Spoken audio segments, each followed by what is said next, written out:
नमस्कार, स्वागत है आपका नवतेज टीवी में और मैं हूं आपके साथ दिव्या शेखावत। शुरुआत करेंगे ताजा खबरों के साथ। खबर राजस्थान के डीग से है, जहां पहाड़ी क्षेत्र के रॉयल्टी नाकों पर लाखों रुपए का घोटाले की बात सामने आई है। आपको बता दें, दरअसल रॉयल्टी की बगैर रसीद के नाकों पर वसूली की जा रही है। इतना ही नहीं, रॉयल्टी रसीद नहीं देने के साथ रॉयल्टी दरों से अधिक पैसा भी वसूला जा रहा है। वाहन चालकों का कहना है कि पैसे देने के बावजूद भी रॉयल्टी की कोई रसीद नहीं दी जा रही है। सही आपको बता दें कि जानकारी के मुताबिक एक रॉयल्टी नाके पर 3400 रुपए का वाहन चालक को टोकन नहीं दिया गया और गाड़ी ओवरलोड है तो 3400 रुपए रख लिए जाते हैं और वाहन चालक को कोई रॉयल्टी रसीद नहीं दी जाती है।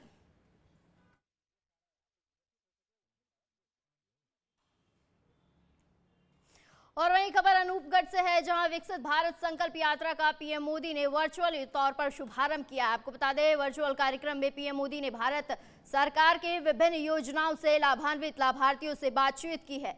ये जिला स्तरीय कार्यक्रम अग्रवाल धर्मशाला में और राज्य स्तर पर जयपुर में आयोजित किया गया है।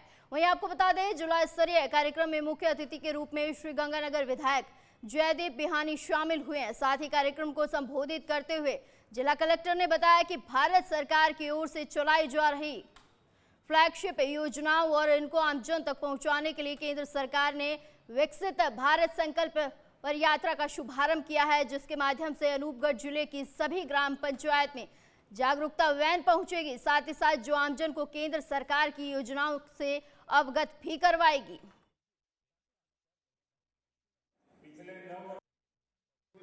अपने जिले में बने, लेकिन बाकी सारा इलाका हमारे लिए खुला है। अनूपगढ़ जिला हमारे लिए एक अपॉर्चुनिटी है। जिला कलेक्टर महोदय, मैं आपसे एक निवेदन करना चाहूँगा। आप पंचायत समिति के सदस्यों को और ग्राम से, क्योंकि शहरी लोग इन योजनाओं को भली भांति समझ लेते हैं, ग्रामीणों तक इन योजनाओं को पहुंचाना और समझाना थोड़ा सा मुश्किल काम है। लेकिन पंच, सरपंच और ग्राम सेवक, ये लोग नित्य प्रतिदिन ग्रामीणों से जुड़े रहते हैं।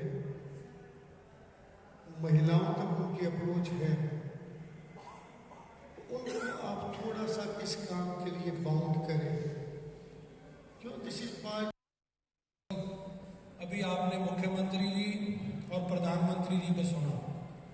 ये जो यात्रा आज शुरू हो रही है, ये 40 दिन तक केंद्र की योजनाओं के लाभार्थियों तक और वंचितों तक जाने के लिए प्रधानमंत्री जी की बहुत बड़ी सोच है। पिछले 10 सालों में अंत्योदय योजना पर काम करते हुए हर अंतिम छोर पर बैठा व्यक्ति केंद्र सरकार की योजनाओं का लाभ ले सके, ऐसी प्रधानमंत्री जी की मंशा है। और इनका फायदा तभी है, ये सिर्फ औपचारिकता बनकर के नहीं रह जाए। कलेक्टर साहब ने भी बताया, मुख्यमंत्री जी ने भी बताया, प्रधानमंत्री जी ने बताया, छोटी छोटी चीज़ों को बड़ा काम किया जा सकता है। आज चाहे वो 20 से 36 रुपये का इंश्योरेंस का काम हो, आज जो किसानी से जुड़े हुए, चाहे इनके ड्रोन्स की टेक्नोलॉजी जो आज दुनिया भर में हिंदुस्तान भी दे रहा है किसानों। और वही खबर राजस्थान के धौलपुर से, जहां दिहोली थाना क्षेत्र के गांव कठुमरी में विवाहिता ने जहर खा लिया। आपको बता दें, जिसके बाद परिजनों ने विवाहिता को गंभीर हालत में जिला अस्पताल में भर्ती कराया। इस दौरान उसकी मौत हो गई है। इसके बाद परिजनों की सूचना पर पुलिस ने शव को पोस्टमार्टम के लिए भेज दिया। फिलहाल पूरा मामला पारिवारिक कलह से जोड़कर देखा जा रहा है।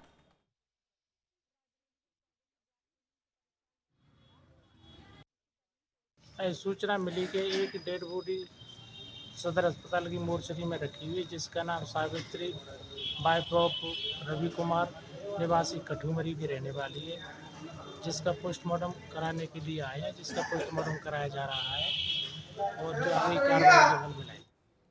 और वही खबर राजस्थान के धौलपुर से, जहां सेपऊ थाना क्षेत्र में एक युवक पर 16 साल की युवती से दुष्कर्म का मामला सामने आया। आपको बता दें, थाना प्रभारी ने बताया है कि युवती ने पड़ोस के युवक पर दुष्कर्म का आरोप लगाया। वहीं घटना के बाद नाबालिग पीड़िता को उपचार के लिए अस्पताल में भर्ती कराया गया। साथ ही बताया जा रहा है कि घटना के दौरान पीड़ित सब्जी लेकर घर लौटा था, तभी उसने आरोपी को बेटी के साथ गलत काम करते हुए पकड़ लिया, जिसके बाद आरोपी मौके से फरार हो गया। आपको बता दें पीड़ित ने बताया कि घटना के बाद बेटी की हालत खराब होने पर उसे राजकीय सामुदायिक स्वास्थ्य केंद्र पर भर्ती कराया गया है। और वहीं पुलिस ने आरोपी के खिलाफ पोक्सो एक्ट में मामला दर्ज करके पीड़िता का मेडिकल कराकर आरोपी के खिलाफ कानूनी कार्रवाई शुरू कर दी है।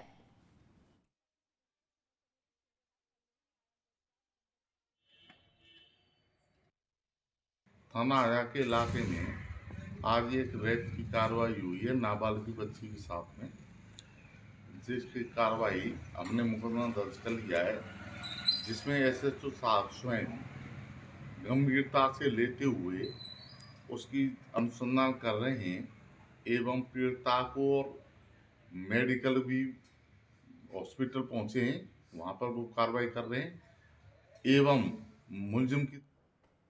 और वही खबर राजस्थान के धौलपुर से, जहां कोतवाली थाना इलाके के न्यू आदर्श कॉलोनी में चोरी करते हुए दो चोरों को लोगों ने रंगे हाथों पकड़ लिया। आपको बता दें, जिसके बाद वहां मौजूद लोगों ने दोनों चोरों की पुलिस के सुपुर्द कर दिया है। साथ ही चोरों के कब्जे से पुलिस ने 315 बोर का देसी कच्चा और जिंदा कारतूस भी बरामद किया है। साथ ही कोतवाली थाना प्रभारी रामकिशन यादव ने बताया है कि थाना क्षेत्र की न्यू आदर्श नगर कॉलोनी में दो चोरों ने एक घर में चोरी की और वहीं आपको बता दें चोरी की वारदात को अंजाम दिया है। उन्होंने बताया है कि जिस वक्त चोर चोरी की वारदात को अंजाम दे रहे थे, उनको मौके पर लोगों ने पकड़ लिया है। फिलहाल दोनों चोर पुलिस की गिरफ्त में है, साथ ही उनसे पूछताछ जारी है।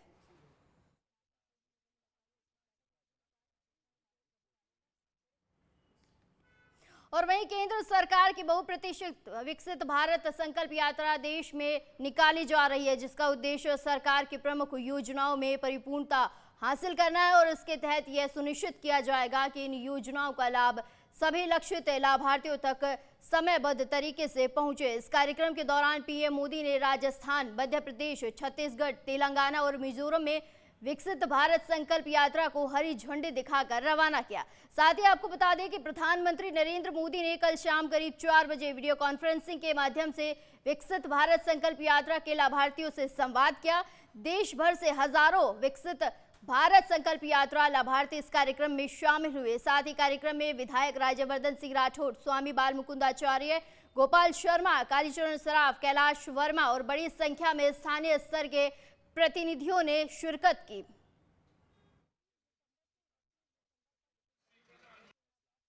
विरासत के सहेजते हुए विकास के अभूतपूर्व कीर्तिमान इस विकास यात्रा में हासिल किए गए हैं।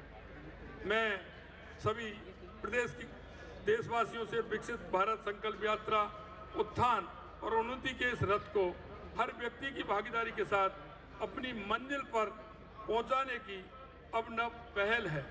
इस यात्रा के लिए भारत सरकार की ओर से 280 सुसज्जित रथ भिजवाए गए हैं, जो 17 दिसंबर 2023 से 26 जनवरी 2024 तक प्रदेश की सभी ग्राम पंचायत और शहरी निकायों तक ये पहुंचेंगे। मेरा आग्रह है कि आमजन, जनप्रतिनिधि, अधिकारी, युवा, प्रबुद्धजन, विद्यार्थी सहित सभी प्रदेशवासी इस यात्रा में बढ़ चढ़ करके भागीदारी निभाएं। वंचित व्यक्तियों को योजनाओं के लाभ के प्रति जागरूक करें।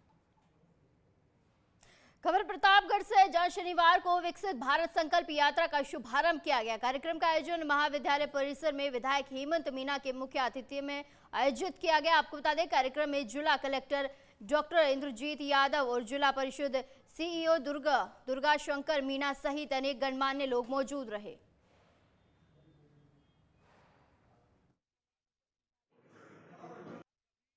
ये मोदी की गारंटी का जो रथ है, इस माध्यम से प्रत्येक ग्राम पंचायत में हम सब जाएंगे और भारतीय जनता पार्टी के कार्यकर्ता और जिला प्रशासन के सभी अधिकारी और कर्मचारी उन लोगों को चिन्हित करेंगे जो पात्र होते हुए भी इस योजना का लाभ नहीं ले पा रहे हैं या नहीं हो पा रहा है। उन लोगों को इस योजना से जोड़ने का काम पहली प्राथमिकता रहेगी। ये मोदी की गारंटी का रथ है और भारत सरकार की जो भी फ्लैगशिप योजनाएं है जिससे जनता को लाभ हो रहा है, उन योजनाओं को पूरी जानकारी और उन योजना से वंचित लोगों को वापस जोड़ने के लिए प्रत्येक ग्राम पंचायत में ये शिविर के माध्यम से, इस मोदी की गारंटी की गाड़ी के माध्यम से वहां जाके लोगों को जागृत करके उन सभी योजनाओं का लाभ दिलाने का काम। और वही खबर जालौर के भीनमाल से है, जहां पुलिस ने मोटरसाइकिल चोरी की 4 वारदातों का खुलासा किया। आपको बता दें, पुलिस ने कार्यवाही करते हुए 2 आरोपियों को गिरफ्तार किया है। इसके साथ ही आरोपियों से 4 मोटरसाइकिल जब्त की है। बताते चले कि आरोपियों ने शहर के अलग अलग जगह से बाइक चोरी करने की बात कबूल की है। साथ ही सारी कार्रवाई पुलिस निरीक्षक रामेश्वर भाटी के नेतृत्व में गठित टीम द्वारा की गई है।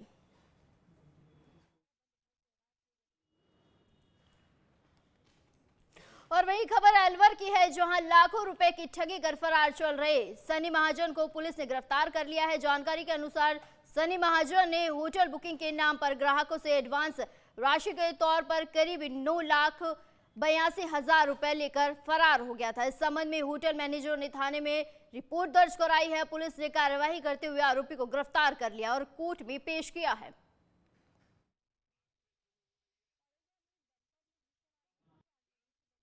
ये दिनांक 7/12/2023 को परिवादी श्री विकास यादव होटल मैनेजर लेमिनेट ने रिपोर्ट पेश की थी कि हमारा सेल्समैन कर्मचारी सन्नी महाजन ने हमारा होटल द्वारा ग्राहकों के लिए कमरे बुक किए जाते हैं, शादी ब्याह पार्टी बर्थडे, उसमें ग्राहकों से अग्रिम राशि लेकर जिनका गमन कर दिया। इस पर तफ्तीश की जाकर मुलजिम सन्नी महाजन को जुर्म धारा 407 IPC में गिरफ्तार किया है, जिसको न्यायालय में पेश किया जाए। ये वर्ष 2019 से लेमिनेट होटल में काम कर रहा था जी।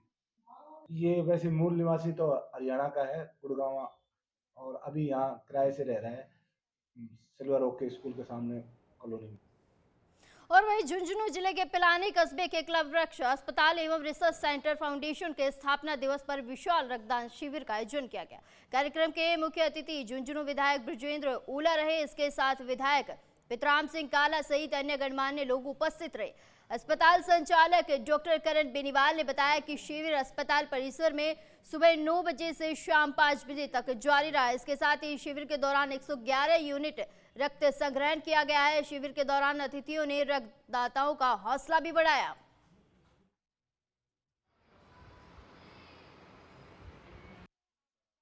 हमने कल्पवृक्ष अस्पताल के स्थापना दिवस के और मेरे जन्मदिन के उपलक्ष्य में हमने एक रक्तदान शिविर का आयोजन किया है। सबसे इम्पॉर्टेंट बात यह है कि हमारे पिलानी और पिलानी के आसपास के जो क्षेत्र के जो युवा हैं उन्होंने बड़ा बढ़ चढ़ कर हिस्सा लिया है। उसमें जितनी भी पिलानी की कॉलेजेस हैं, उधर राकेश कॉलेज है, उधर हमारे जो आदर्श नर्सिंग कॉलेज है और भी जितनी भी कॉलेजेस हैं, उन सब के बच्चों ने बड़ा बढ़ चढ़ कर हिस्सा लिया है। ज़रूरतमंद लोग हैं जिनको ज़रूरत होती है, खास करके कोई ट्रॉमा एक्सीडेंट के केसेस होते हैं, डिलीवरी के बाद कई बार बहुत ज़्यादा ब्लीडिंग हो जाती है, खून नहीं मिलता है, बहुत सारी औरतों की जान चली जाती है। उन सब के लिए हमने एक डेडिकेटेड हॉस्पिटल का टीम है हमारा, और वहाँ पे अगर ब्लड सुचारू रूप से मिलता रहे तो उनकी काफ़ी सारी जानें हम बचा सकते हैं। देखिए, ये एक मोटिवेशन है ना। लड़कियों, आज आप देख रहे हैं कि लड़कियां सभी जो है बहुत अच्छा कार्य कर रही हैं।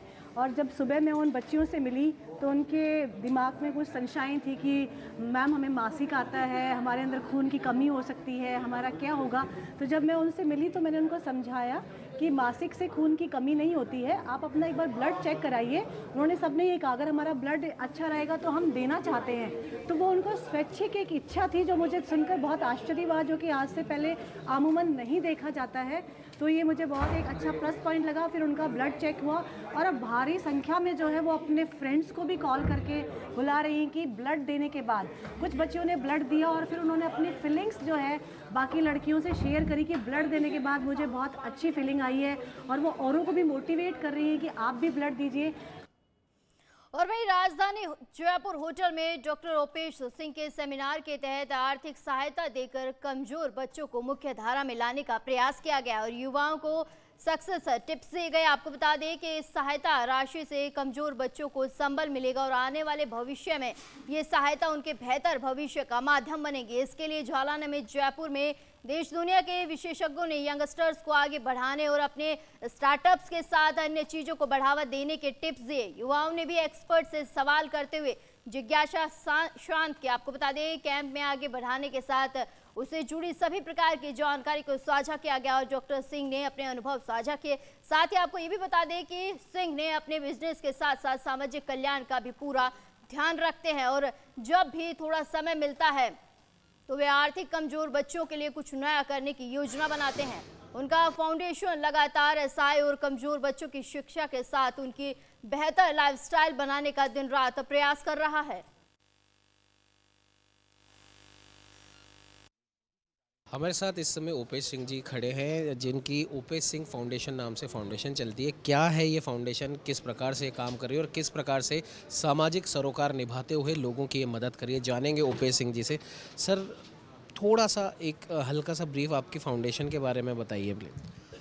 देखिए, एक्चुअली मैंने मेरा बिज़नेस अफ्रीका में बहुत अच्छे लेवल से किया है और मैंने वहाँ देखा लोगों को बहुत ज़रूरत चाहिए। बच्चों को क्लॉथ्स नहीं है, drinking water, safe drinking water नहीं मिल रहा है। उसके बाद हमने फाउंडेशन का विज़न बनाया कि हम भी बच्चों को जितना हो सकता है मदद करें। पहले हमने अफ्रीका में शुरुआत की, फिर थोड़े सक्षम हुए तो मैंने कहा अब हमारे देश में हम शुरुआत करें। अभी हमने संक्रांत पे बहुत अच्छा प्रोग्राम किया था, दिवाली मैंने बच्चों के साथ मनाई थी, आज फिर हमने एक इंस्टीट्यूट को हेल्प की है। तो मोटिव यही है ज़्यादा से ज़्यादा बच्चों को एक बेटर एजुकेशन भी दें, क्लॉथिंग भी दें, जहाँ उनको आर्थिक सहायता चाहिए, जहाँ नॉलेज की सहायता चाहिए, हर जगह हम देना चाहते हैं और यही हमारा एक मोटिव है। और अभियान ऐसा है कि हम 10,000 स्कूलों को डेवलप करना चाहते हैं। हमारा एक मंदिर बनाने का भी प्रोग्राम है, क्योंकि हम अपनी संस्कृति से भी जुड़ के रहना चाहते हैं, तो उसमें भी लगे हुए हैं। जितना हो रहा उतना कोशिश कर रहे हैं। सर, जिस भी हमारे देश में कोई भी संस्था चलती है या सामाजिक संस्था चलती है, कहीं ना कहीं उसे सरकारी मदद की भी दरकार होती है या सरकारी सहायता की, भले ही वो फाइनेंशियल हो या सपोर्ट के हिसाब से हो। तो क्या आपने राजस्थान सरकार से या भारत सरकार से कुछ इस प्रकार की कोई बातचीत करी है? देखिए, अभी तक भगवान की मेहरबानी है, हमने किसी से मदद नहीं ली। ज़रूरत पड़ेगी तो ज़रूर करेंगे। मुझे पहले से पता, हमारे देश की किसी भी सरकार की बात करें, सब समाज के लिए, बच्चों के लिए योगदान करने में अवेलेबल रहते हैं। हम हिंदुस्तान से नहीं, विदेशों से भी फंड लाएंगे इंडिया में सपोर्ट करने के लिए लोगों को। और अभी तो हम हमारे जरिए और हमारे क्लाइंट्स के जरिए हेल्प कर रहे हैं कि जो हमारा धर्म में कहा 6 पैसे दान करना चाहिए, तो अपनी तरफ से ही शुरुआत की है। क्योंकि अगर मैं खुद आगे नहीं बढ़ूँगा तो फिर पीछे काफिला कैसे चलेगा, तो ये शुरुआत है। प्रधानमंत्री नरेंद्र मोदी की अगर बात करें तो उनकी विजन है कौशल विकास की और अंत्योदय, यानी कि अंतिम व्यक्ति तक मदद पहुंचनी चाहिए। तो उस दिशा में आप क्या काम कर रहे हैं? देखिए, मोदी जी का ही विजन है लोकल टू ग्लोबल। वो चाहते हैं हिंदुस्तान का हर स्मॉल मैन्युफैक्चरर, अब बड़ी कंपनीज तो दुनिया भर में पहुंच जाएंगी, स्मॉल मैन्युफैक्चरर कैसे अपने प्रोडक्ट को ब्रांड में कन्वर्ट करे, वो कंपटीशन में ना रहे, उसी में मदद कर रहे हैं ज़्यादा से ज़्यादा एक्सपोर्ट करने में। तो मोदी जी का लोकल टू ग्लोबल विजन उसमें आगे बढ़ ही रहा है। अब बात आती है उनको कैसे हम एजुकेट करें, कैसे बिजनेस नॉलेज दें। उसके लिए हम अपने बिजनेस नॉलेज से, कंसल्टेंसी सर्विसेज से उनको बताते हैं कि कैसे स्ट्रेटेजीज बनानी है, उन स्ट्रेटेजी को कैसे अप्लाई करना है और कैसे सेफ्टी से बिजनेस को आगे लेके जाना है। ये थे हमारे साथ उपेश सिंह जी, और जाहिर सी बात है इनका जो विज़न है सामाजिक सरोकार को लेकर, लोगों की जो मदद करने का जो इनका जो काम है, जो इनका तरीका है, वाकई में अपने आप में अनूठा है। और जो इनका जो लक्ष्य है, हम कह सकते हैं कि प्रधानमंत्री नरेंद्र मोदी के लक्ष्य को ही, जो लोकल टू ग्लोबल का है, उसी को लेकर वो आगे बढ़ रहे हैं। और साथ ही साथ इन्होंने अपने लिए एक लक्ष्य निर्धारित किया है 10,000 स्कूल पूरे भारतवर्ष में खोलने का, उसे भी ये पूरा करेंगे। और एक बड़ा, अब क्योंकि हमारी सांस्कृतिक विरासत बची रहे और नए बच्चों को उसके बारे में पता चले, इस वजह से एक बड़ा मंदिर बनाने का भी इन्होंने एम रखा है। देखने वाली बात ये होगी कि कब तक ये इसमें कामयाब हो पाते हैं। सहयोगी कैमरामैन अजय के साथ उमंग माथुर, नवतेज टीवी, जयपुर। और वहीं चित्तौड़गढ़ में विकसित भारत संकल्प यात्रा कार्यक्रम का आयोजन हुआ है, जिसमें भारतीय जनता पार्टी के प्रदेश अध्यक्ष सीपी जोशी मौजूद रहे। यात्रा के रथों को जोशी ने हरी झंडी दिखाकर रवाना किया। इस मौके पर जोशी ने कहा है कि प्रधानमंत्री नरेंद्र मोदी का लक्ष्य सबका साथ, सबका प्रयास, सबका विकास और सबका विश्वास है। साथ ही आमजन तक सरकार की विकास योजनाओं, कार्यों और उपलब्धियों को पहुंचाने के लिए विकसित भारत संकल्प यात्रा श्रेष्ठ सिद्ध होगी। इसका लाभ सभी प्रदेशवासियों को मिलेगा।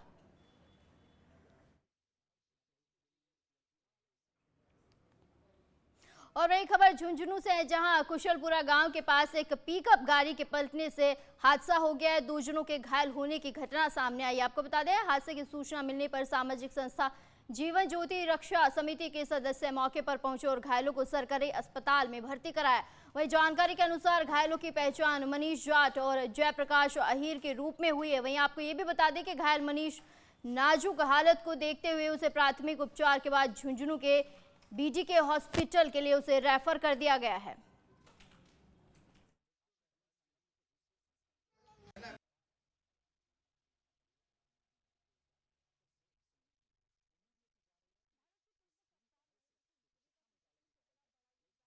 कुशलपुरा के पास मिली हादसे की सूचना जीवन ज्योति रक्षा समिति के सदस्य वहाँ पहुँचे। पिकअप पलटी हुई थी जिनमें 2 व्यक्ति घायल थे। एक का नाम मनीष है, एक का नाम जयप्रकाश है, जो ये चिम्मागाबाद के रहने वाले हैं। और इनको मनीष को झुन्नू डॉक्टरों ने झुन्नू रेफर कर दिया। एक की गंभीर हालत है, मनीष की। और वहीं बस्ती के कानोता थाना इलाके में एक युवती के साथ दुष्कर्म का मामला सामने आया। आपको बता दें, युवती के साथ दुष्कर्म चलती बस में हुआ। बताया जा रहा है कि बस को कंडक्टर चला रहा था। इस दौरान बस चालक ने कैबिन में बैठी युवती के साथ दुष्कर्म किया। इस घटना के दौरान बस में सवारियां भी बैठी थी। जानकारी के अनुसार ड्राइवर स्पीकर की तेज आवाज के बीच युवती के साथ दुष्कर्म करता रहा। जब पीड़िता जोर से चिल्लाई तो सवारियों ने कैबिन का दरवाजा खुलवाया और फिर सवारियों ने ये पीड़िता को चालक के कब्जे से छुड़वाया और ड्राइवर की पिटाई कर दिया। आपको बता दें, इसको लेकर युवती ने मामले की रिपोर्ट दर्ज करवाई है। पुलिस ने फिलहाल मामला दर्ज करते हुए तत्काल एक आरोपी आरिफ खान को गिरफ्तार कर लिया है, तो वही दूसरा आरोपी ड्राइवर ललित कुमार अभी फरार है।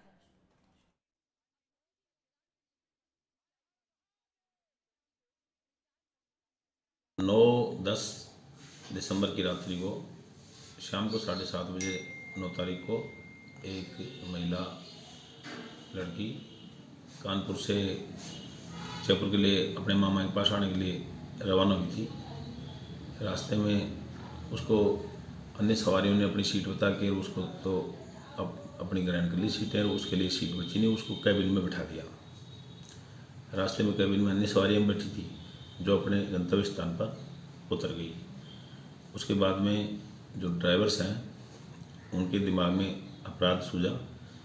उन्होंने उसको अपने ऊपर छोटा कैबिन होता है उसमें सुला दिया और दोनों ड्राइवरों ने बारी बारी से उसके साथ बलात्कार किया। अन्य जो अंदर सवारियां बैठी थी उनको ऐसा कि लगी तो उन्होंने वो कैबिन का गेट खुलवाया।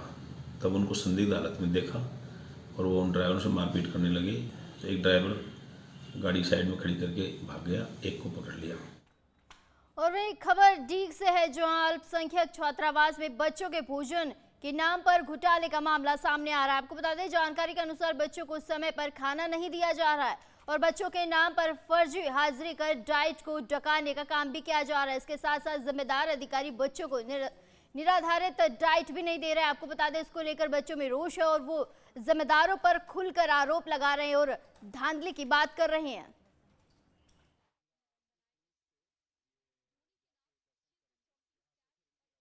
क्या नाम परसों है ना, परसों 4:30 बजे खाना मिला था, है ना, और तो शाम को नहीं मिला था, सुबह का भी 4:30 बजे मिला था खाना। अच्छा, एक ही टाइम मिला? हाँ, एक ही टाइम मिला था परसों। तो आपने किसी से बोला नहीं? बच्चों ने किसी से? सबसे बोला, सर्वर से कहते हैं इसको हटाएंगे। अच्छा। नहीं अभी तक। और कितने बजे मिला था? 4:30 बजे मिला, 4-5 शाम को? सुबह का खाना ही मिला था, फिर शाम का नहीं मिला। तो एक ही टाइम मिला? एक ही टाइम मिला। चाय वगैरह बस चाय मिलती। और वहीं टोंक शहर के खूजा बावड़ी क्षेत्र में देर शाम ई रिक्शा व बाइक में आमने सामने की टक्कर हो गई। आपको बता दें, जिसमें बाइक सवार एक युवक की मौके पर ही मौत हो गई है, वहीं दूसरा घायल हो गया। साथ ही साथ आपको ये भी बता दें, घायलों को 108 एम्बुलेंस से अस्पताल पहुंचाया गया, जहां घायल शंकर लाल को मृत घोषित कर दिया गया है और पोस्टमार्टम के लिए शव मोर्चरी में रखवा दिया है। वहीं दूसरे घायल का उपचार किया जा रहा है। हादसे के दौरान ई रिक्शा चालक मौके से फरार हो गया है।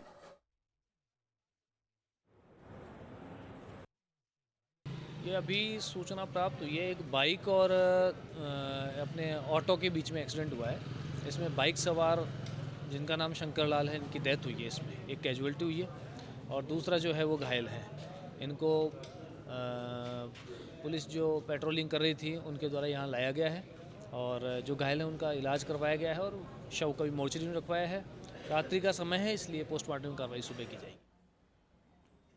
और खबर भरतपुर से है, जो घासेड़ा गांव के पहाड़ की तलहटी में ठगों द्वारा कॉल सेंटर चलाकर लोगों से ठगी का मामला सामने आया। आपको बता दें, जानकारी के अनुसार पुलिस ने मुखबिर की सूचना पर पुलिस ने गोपनीय तरीके से छापेमारी कार्रवाई की है, जिसमें पुलिस को मौके से 5 कार्ड, एक स्वाइप मशीन, 15 फर्जी एटीएम कार्ड, 28 फर्जी सिम कार्ड, 6 एंड्रॉयड फोन और 3 बैंक चेकबुक और एक बैंक पासबुक बरामद की गई है। वहीं पुलिस ने एक आरोपी को मौके से पकड़ा भी है, जिसकी पहचान अजरू पुत्र याद मोहम्मद निवासी घिसेड़ा के रूप में हुई है, जबकि दूसरा आरोपी पुलिस को देखकर फरार हो गया। पुलिस को ठगों के मोबाइल फोन में करोड़ों रुपए के ट्रांजैक्शन के साक्ष्य भी बरामद हुए हैं।